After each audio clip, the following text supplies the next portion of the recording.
Our next speaker in that regard is Alan Smart. Alan works for ASIBA Tasman, which is quite a large research company here in the ACT and in fact everywhere else as well, that provides support to a range of businesses and associations. But Alan's role today here is to represent the Australian Spatial Industry Business Association, an organisation that I've known for a long time that has busied itself with the aims of bringing forward the message about the needs of the spatial information business sector, its interaction with public policy, and the sorts of changes and initiatives that need to take place in public policy for that particular sector of our ICT industry to blossom and grow. That's not the only thing they do. They are terrific advocates for their industry sector and have seen through various innovation strategies and plans over the years and have gone from strength to strength as an organisation, and I acknowledge the CEO, David Hocking, here today. So with no further ado, Alan, I know your work is greatly appreciated by ASIBA, and we're really keen to hear a commercial perspective, if you like, on open information and how it will impact on our opportunities for economic growth. Alan. Thanks, Kate. Well, I'm going to take probably a slightly different tack, but I'm going to look at or try and show the commercial and social value of spatial information to the Australian economy and the Australian society, and use that to emphasise the importance of some policy issues which I'll touch on at the end. I've cut this down from a 30-minute presentation to about 10 minutes, so I'm going to slip through and we can talk about any other questions you might have in the question period. We were engaged by the CRC on spatial information to look at the economic contribution of the spatial sector to the Australian economy in 2006-2007, and we took a definition that fairly broad in the sense that it's the integration of GNSS, digital mapping and computing technology. So it is quite a broad definition of how this might be used. The problem is with our stats at the moment is that the industry classification for surveying and mapping is very narrow. It includes things like aerial surveying down to seismic services and hydrographic services, etc.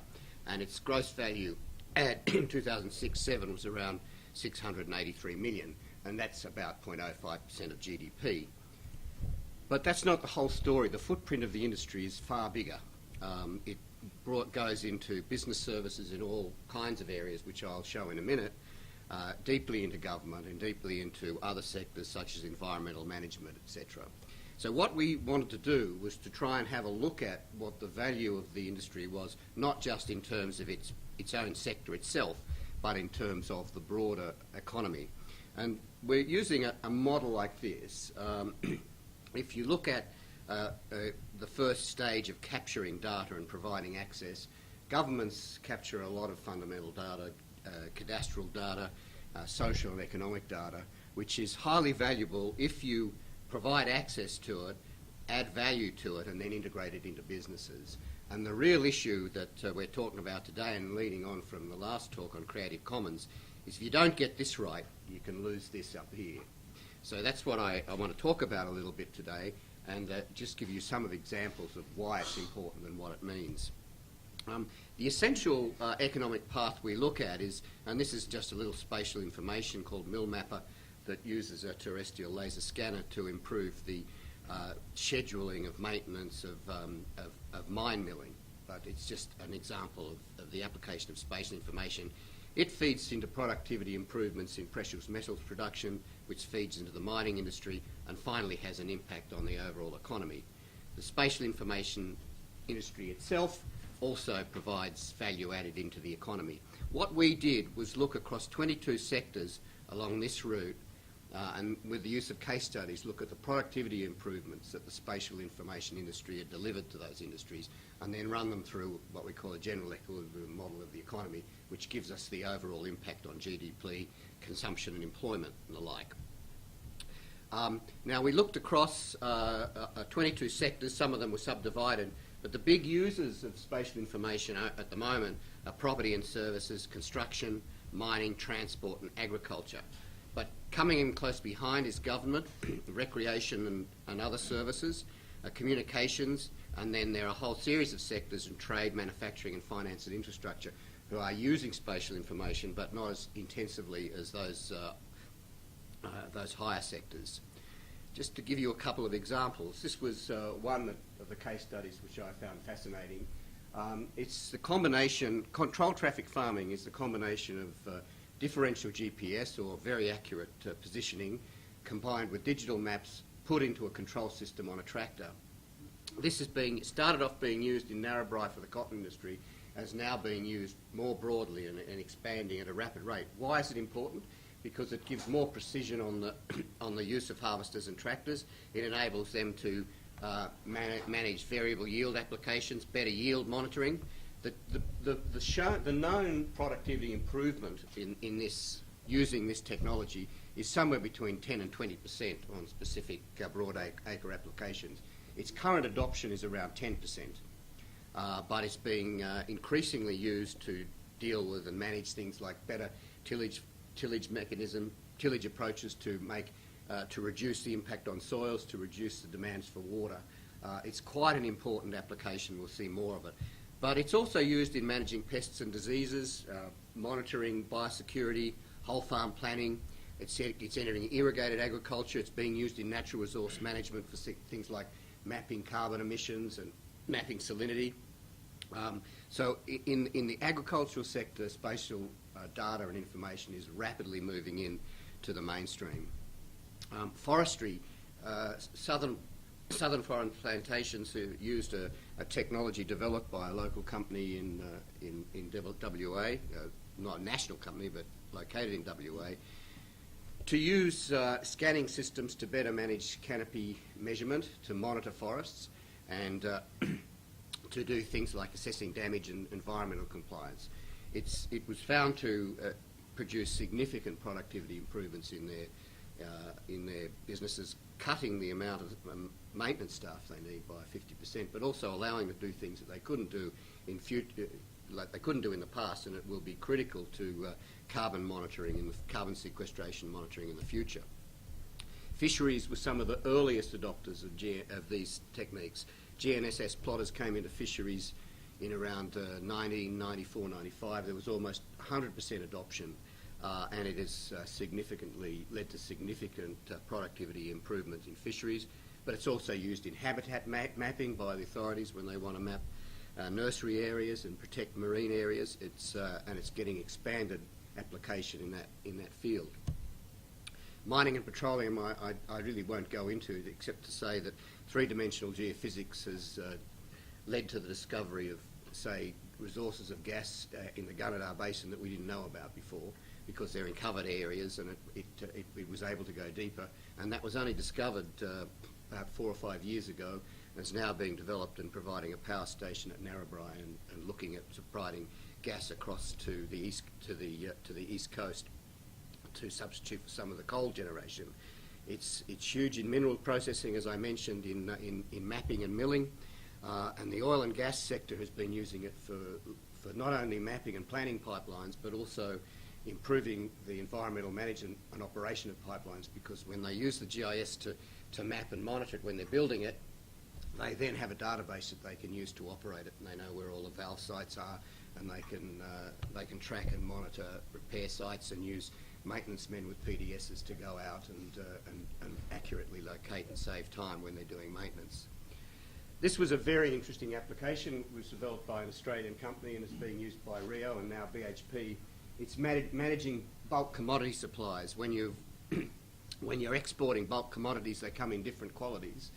And so this particular piece of technology was using GNSS and digital maps to actually map what they've got in a particular a stockpile of coal or whatever it is they're exporting, and they can then manage those stockpiles by quality and manage them through the supply chain and into export. And that's been very important to and reduced costs in their operations.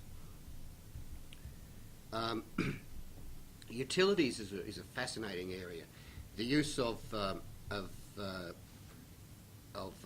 laser mapping, satellite technologies and aircraft has enabled utility companies and infrastructure companies to quickly map their infrastructure. And in some cases, for example, in the rail sector, they very suddenly discovered that some of the lines weren't where they thought they were. But this is capturing. They may have found some trains too, but this is capturing data, capturing a lot of data that is saving a hell of a lot of time in terms of the management and maintenance of infrastructure. And it applies in pipelines, it applies in power cables, and it applies in roads and rail. The important thing, I suppose, is that data is often captured by an organisation or by a government department, but not necessarily easily accessible or combined with other information like what other infrastructure is around there. And there's no system at the moment for coordinating that. For example, if you lay a power cable, it's quite likely that you'll be laying it beside a gas pipeline, but they're never in one database. And so people are doubling up, and there's great potential for efficiency improvements there. One of the interesting applications, again, another innovation, which I think was a CRC development, is a hazard management system, again developed by an Australian company, but which accesses a range of public databases from Bureau of Met, Geoscience, fire authorities and private providers. It then takes that with weather data and satellite data into a central database and can then, through a series of protocols, notify, either by a PDS or by a phone, notify the owner of an infrastructure and utility whether there's a hazard approaching such as a fire approaching their power station or their power lines. And if you recall, there was a problem with a fire in Victoria last year that closed down some power lines in Victoria, and the cost of that was quite significant. It runs into the millions of dollars when you don't have power at a time when you've got critical demand. Government, as I said, has been using geospatial for a long time, from things as wide as geoscience and bathymetry, air and sea safety, defence and security, service delivery and development approvals. And one of the big areas that's about to enter our radar is use in biosecurity. Government, the primary industry ministers in next month will be looking at a whole strategy for improving Australia's biosecurity, and spatial information has been a major part of that. And there's been a big development of a national interoperable system of pests and diseases which is being developed by the ag departments.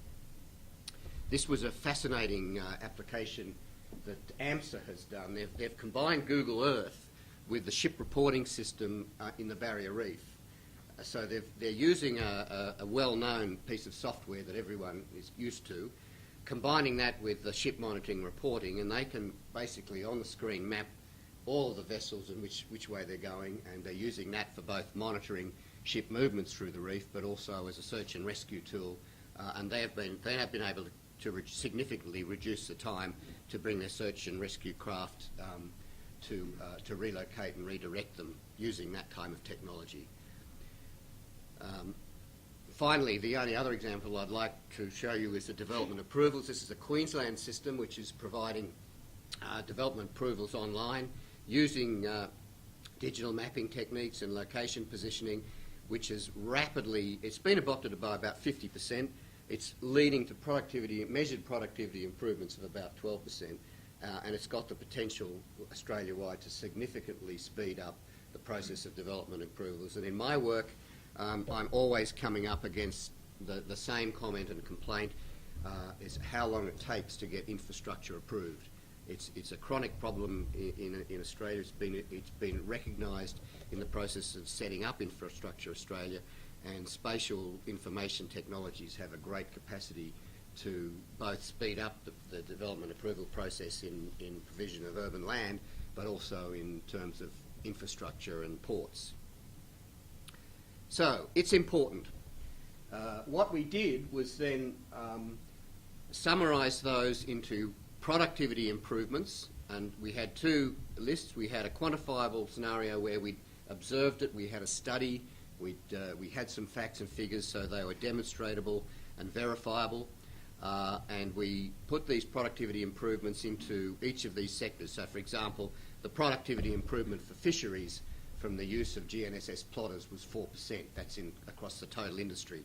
There was also some increase in resources discovered as a result of spatial information, and we included them separately under the resource availability shocks. Then we ran that through a general equilibrium model which balances everything out. There are pluses and minuses in any business. If resources move into fisheries, they will move out of another area. So you've got to get the net effect, not just the single industry effect. So the net effect was that in 2006-2007, spatial information technologies had led to GDP levels that were between $6 and $12 billion higher than they would have otherwise been without them. Now that's about 0.6% to 1.2% of GDP, and that's significant in terms of the contribution of an industry to Australian economic activity. Consumption, which is probably a better measure of economic welfare, between $3.6 and $6.9 billion, which is, again, around 1.6 to 1% of total consumption in Australia. Investment was up 1.7 to $3.7 billion. An increase both in exports and imports, but a net increase in exports over imports.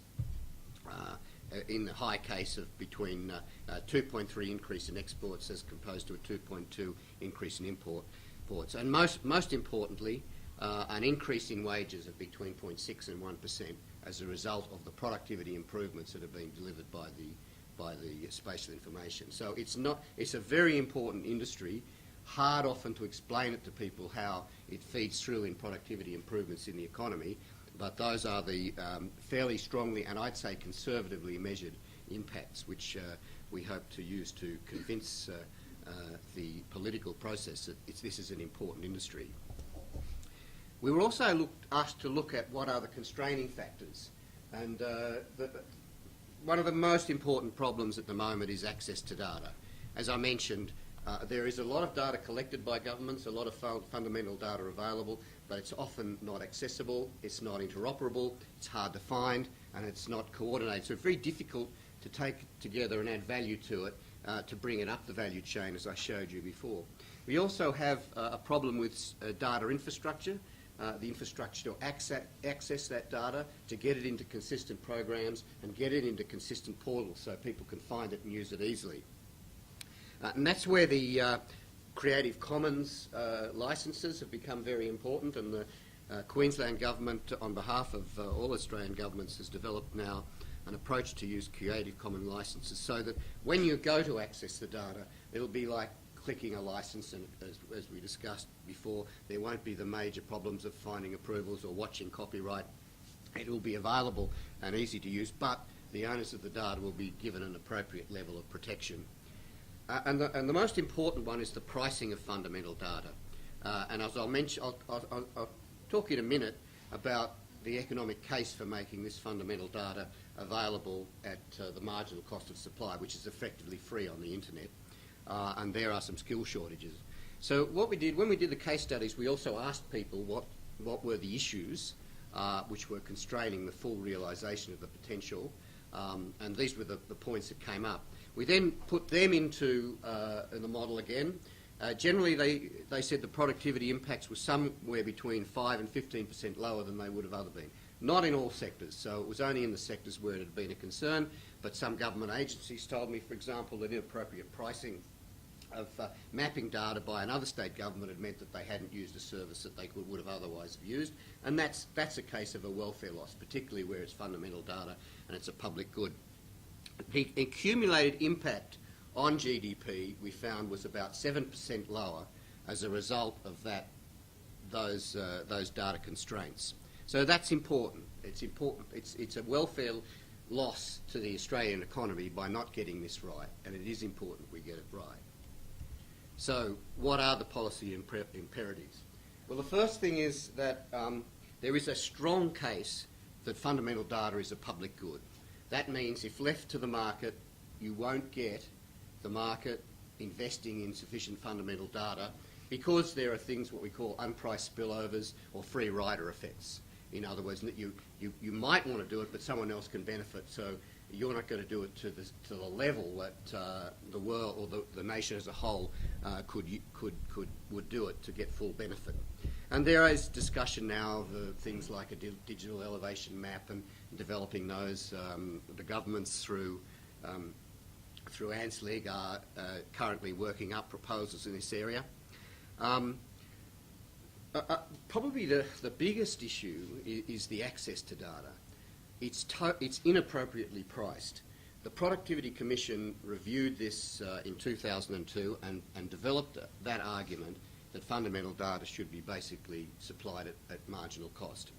And the Commonwealth adopted that approach, and after that, the use of this data, it went up by a factor of 10.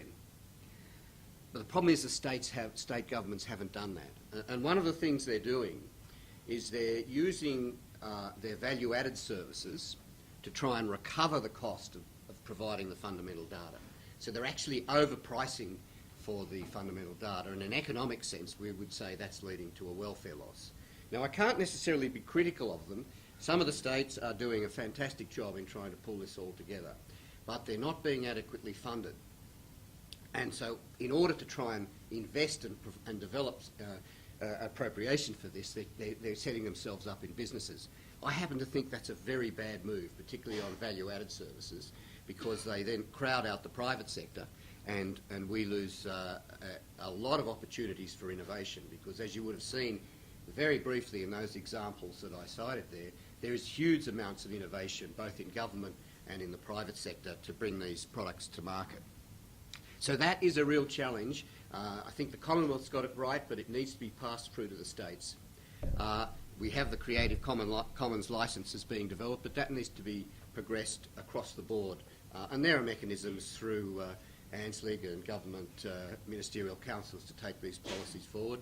And then we need investment in Australian spatial data infrastructure to get consistent standards and interoperability and provide the base, if you like, the baseline infrastructure on which both the private sector and the public sector can innovate and develop value-added services, like you saw with AMSA's ship reporting system, or like with the hazard warning system that was developed by the private sector. Where this is going, I believe we're in the position where we've got we had project-based applications. We've moved forward to where spatial data has become an organisation resource.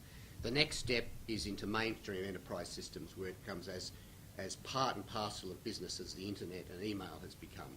And when we see that, then I think we'll see some real productivity changes in the Australian economy, both in terms of business, but also in terms of consumer use. So it's important we get it right. I think there are some really important messages to get to the 2020 summit, and David and others, we're talking about making sure that gets on the agenda. Thanks, Kate.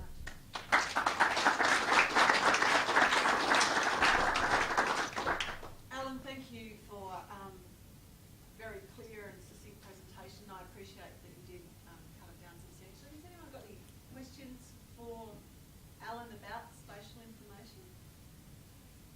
Yes, Daryl. I think do a lot of the people who use this get this information through the internet? Most of the access to mapping data by non-professionals, like people who are trying to use it for business, will get it through the internet. But a lot of the applications are going into company systems. For example, most of the energy companies now have a spatial data system internally in which they're capturing data that's often brought in by maintenance people, downloaded, and it's just building up a very large database that they use. Another example is the Murray-Darling Basin Commission has a GIS system of all of the channels in the system. There's about 4,000 kilometres of open channels where you've got evaporation coming from, and they've got them mapped in an internal system. So that's not in the internet, but probably should be. Yeah. Data that is the input to scientific models with all the concentration phenomenon, global warming, and all the various weather models and climate models. The data that is the input to that, I mean, I've often thought that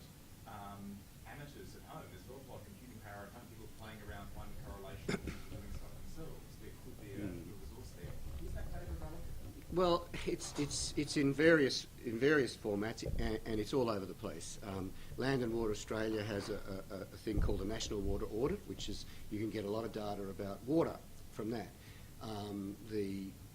Used to be called AGO, but the Department of Climate Change has got a very large GIS-enabled system on carbon emission monitoring. The Bureau of Resources Sciences has got another one, but they're all separate, and you can't see them. Global sea temperatures and Antarctic ice thickness. Well, you can get a lot off Bureau of Met and the international websites, but again, they're in different locations, and they're not always. As someone who's always trying to find this data, a lot of my time is spent having someone search through to see what we can find and where it is, and often it's not consistent, so we do what we can. But it will be huge in climate change management. It's just going to be enormous. I mean, if you want to have a water trading market, you're going to need spatial data. If you want to have a sequestration market in an emissions trading scheme, you're going to need spatial data. Okay, data that guides policy, like climate data, which guides government policy, should be able to Well, and some of it is, some of it isn't. For example, the BRS, Bureau of Rural Resource Sciences, or Rural Sciences now, does have a very large GIS of agriculture, salinity and emissions, and it's used for policy advising and developing reports and analysis, but it's not publicly available, but you can find on the department website quite a lot of it, but it's not interactive. Yeah. Just kind of a little bit of what you're saying, but it seems to be that this is going to be, and a little use some research in the area, but there seems to be a lot of siloing of resources and attention and efforts. If there was and I don't know whether this happened, the question, any effort to create a community of collaboration in the Australian sector between researchers and such, and B, whether that could be done in an open fashion such that, as we were talking about with people at home that would be able to put in time and effort for this kind of department project, then that might be able to deliver benefit. Yeah, I mean, it's a very interesting point. I mean, there are, if I could just talk on government for a minute, there are coordinating mechanisms between the governments. The big coordinating mechanism is ANZLIG, which is located in Geoscience Australia, and they have an Office of Spatial Data Management. But it's not a policy. Geoscience Australia is an agency, so it doesn't carry a policy cloud into government. There's the we'll be hearing about this afternoon, but there are other data offices, and there's a few ministerial councils. The open, what's it called, David? The open. There's a ministerial council on computing and open access. There's a ministerial council well, there's not really a ministerial council on spatial data, and that's one of the problems. It needs to be brought in to a policy department with a minister and a ministerial council that's concerned about it, as concerned about it as they are about energy and water, and we're not there yet. Now, once you get that, you might then get the open data and communications that you've been talking about. And it raises the question of the multiple spheres of government too. Yeah. Local governments have done some amazing work in Yeah. this area. State governments, same, but different for every state, but with quite a deal of innovation. And then federally, which I think has the opportunity to wrap it all up, there lies a great deal of potential. Mary?